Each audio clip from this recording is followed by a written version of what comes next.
Selamat malam teman-teman terkasih. Tubuh manusia kita menyimpan banyak rahasia dan misteri. Dan salah satu sifat menakjubkan dari tubuh manusia yang biasanya muncul setelah usia sekitar 50 tahun, terutama pada wanita, adalah kemampuan untuk memproduksi garam di tulang belakang dan sendi. Garam dan nama lain dari fenomena ini adalah punuk. Apa itu? Apa komposisi kimia dari garam-garam ini yang coba diketahui oleh para ilmuwan dalam negeri? Sekali lagi, mereka menantang ilmu pengetahuan atau kebijaksanaan rakyat. Mana yang akan menang kali ini? Sekarang kita akan mengetahuinya. Jadi teman-teman, lokalisasi punuk adalah semacam benjolan lunak yang terletak di bagian atas tulang belakang dada, berbatasan dengan bagian bawah tulang belakang leher, tepat di area itu.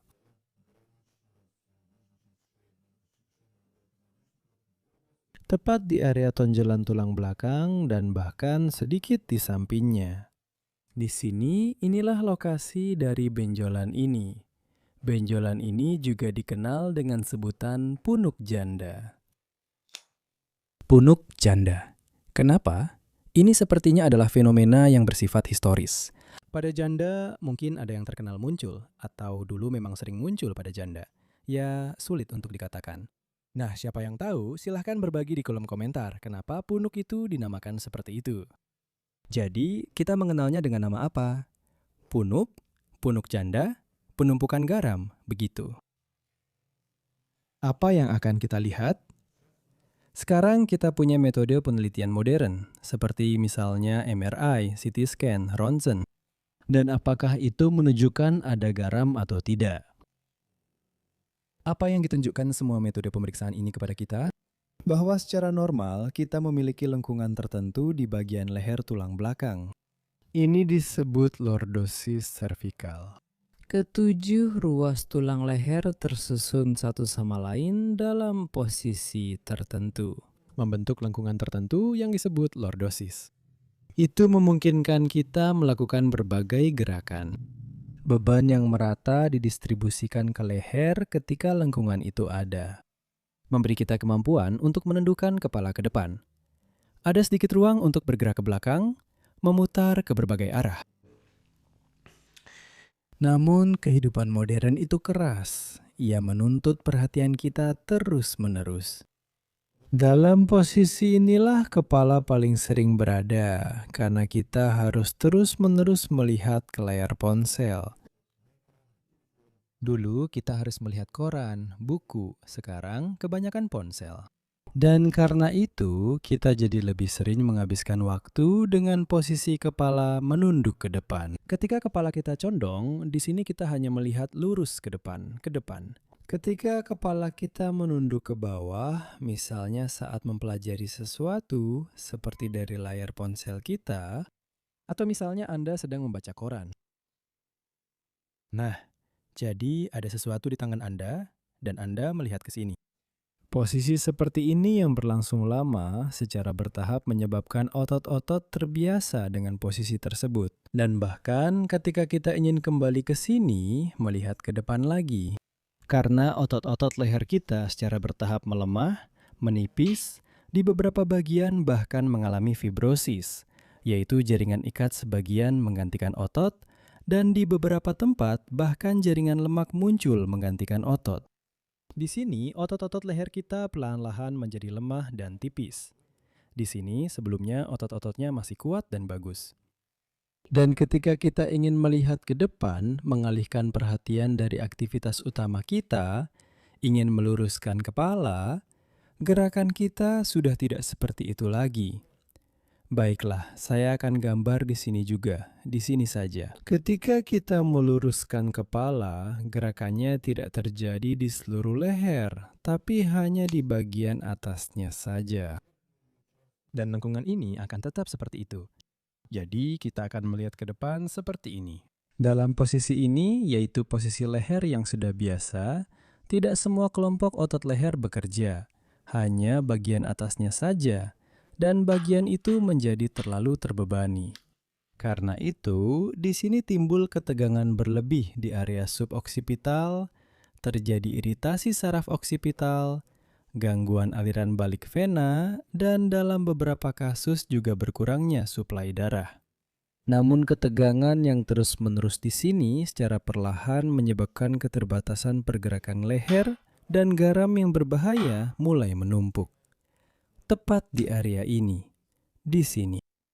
Perlahan-lahan dan tanpa disadari, di sini muncul benjolan lemak seperti ini pada kita. Sebenarnya ini bukan garam seperti yang ditemukan oleh para ilmuwan dalam negeri setelah mempelajari data, ternyata ini adalah lemak. Jadi, tubuh manusia tidak memiliki kemampuan untuk memproduksi garam di area peralihan leher ke dada, melainkan memiliki kemampuan untuk memproduksi lemak di sana. Dan bantalan lemak ini di area yang berlemak seperti ini perlahan mulai tumbuh. Lalu bagaimana cara menghilangkannya? Pertama-tama kita perlu memulihkan otot-otot ini, yaitu otot ekstensor leher. Dan secara perlahan pembengkakan ini akan berkurang, bengkak. Dengan kerja otot itu akan hilang. Karena di sini ada unsur pembengkakan, selain lemak, tapi dengan secara bertahap memulihkan otot, semuanya juga akan berkurang. Jadi teman-teman, kita beralih dari kata-kata ke tindakan dan mulai menghilangkan punuk kalian ini. Jadi teman-teman, kelompok latihan pertama yang menghilangkan garam di tulang belakang kita, menghilangkan punuk. Berbagai macam seperti ini. Ambil gulungan, letakkan tangan di atasnya, berbaring di atas gulungan, letakkan gulungan dekat dengan kepala, dan dari posisi ini mulai angkat siku ke atas, tahan selama 1 atau 2 detik di posisi atas, lalu turunkan ke bawah, angkat telapak tangan, kita bertumpu pada gulungan dan turunkan. Dalam posisi ini, lakukan 10 pengulangan, 2-3 set. Ketika sudah terasa mudah, misalnya setelah beberapa hari, bulan, atau tahun melakukan latihan ini, kalian bisa memindahkan gulungan sedikit lebih jauh.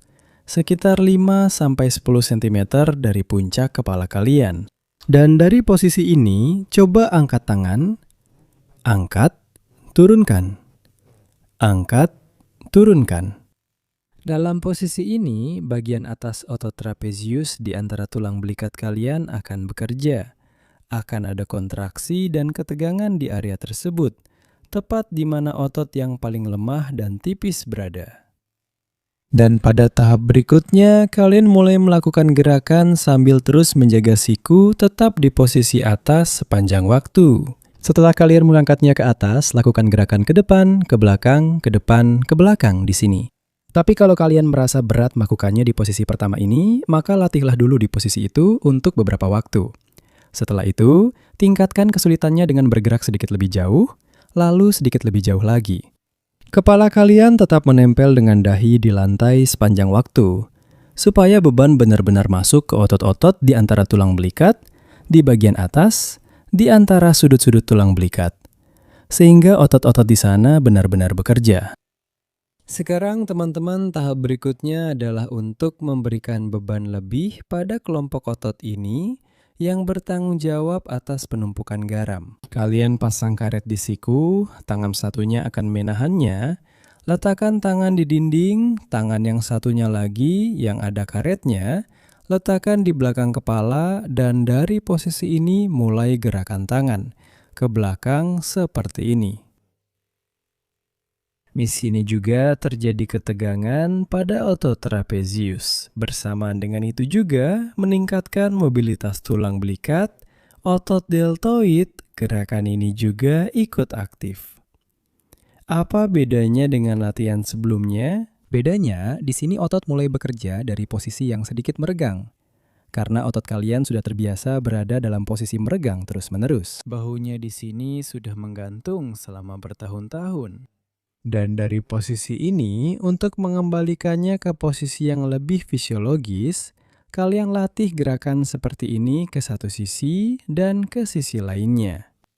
Di sini, jika kalian ingin menambah beban tangan ini atau pakai karet yang lebih keras, Atau tangan ini kalian geser sedikit dari tengah ke samping. Lihat.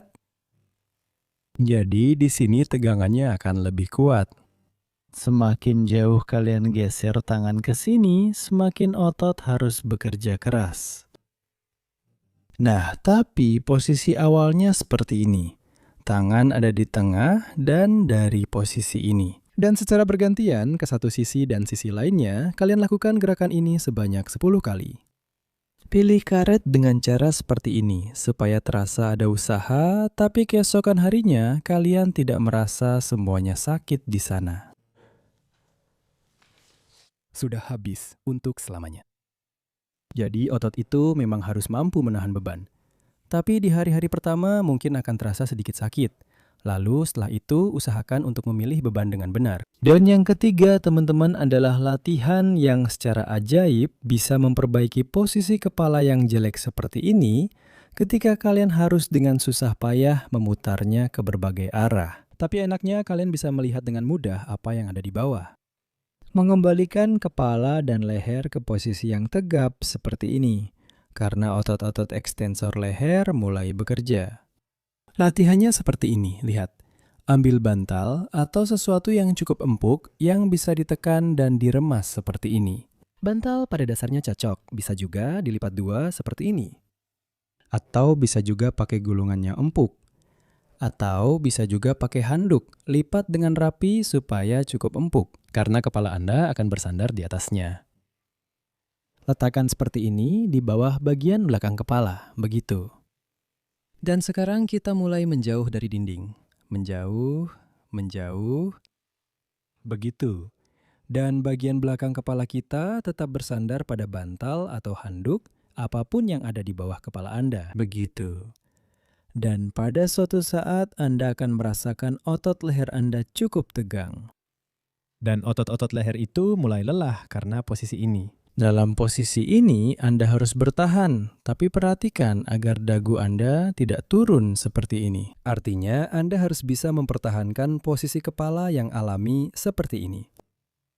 Dan dalam posisi ini, agar kepala tidak turun, Anda sebaiknya tidak melihat ke bawah, bahkan bukan ke depan, tapi sedikit melihat ke atas. Dan dengan begitu, Anda akan memiliki banyak hal yang benar-benar akan tetap ada, kemungkinan besar itu yang benar. Dan tentu saja, lakukan ini sampai Anda mulai merasakan sedikit ketidaknyamanan. Tapi mulailah dengan 10 detik terlebih dahulu, lalu bisa ditingkatkan menjadi 20, 30, bahkan sampai 1 menit dalam posisi ini. Jika di sini Anda merasakan tidak hanya leher yang tegang, tetapi juga di area punggung atau bahkan di antara tulang belikat, itu berarti Anda melakukannya dengan benar. Karena di sini seluruh otot leher Anda bekerja. Dan latihan ini sangat baik untuk membantu Anda mengembalikan posisi kepala dari posisi membungkuk ke depan ke tempat asalnya, di mana kepala Anda seharusnya berada sejak awal. Jadi teman-teman silahkan bagikan di kolom komentar seberapa banyak benjolan di leher kalian berkurang selama latihan ini. Siapa yang sudah mencoba latihannya? Tentu saja, latihan ini harus dilakukan setidaknya selama sebulan agar benjolan itu bisa berkurang setengahnya. Lalu dilanjutkan lagi agar berkurang setengahnya lagi. Dan setelah itu, bagikan foto hasil luar biasa kalian di kolom komentar. Selain itu teman-teman, saya ingatkan bahwa semua latihan ini telah dijelaskan lebih detail pada tautan di deskripsi. Mereka sudah menunggu kalian. Kapan kalian akhirnya akan mulai? Baik, sampai jumpa di acara berikutnya.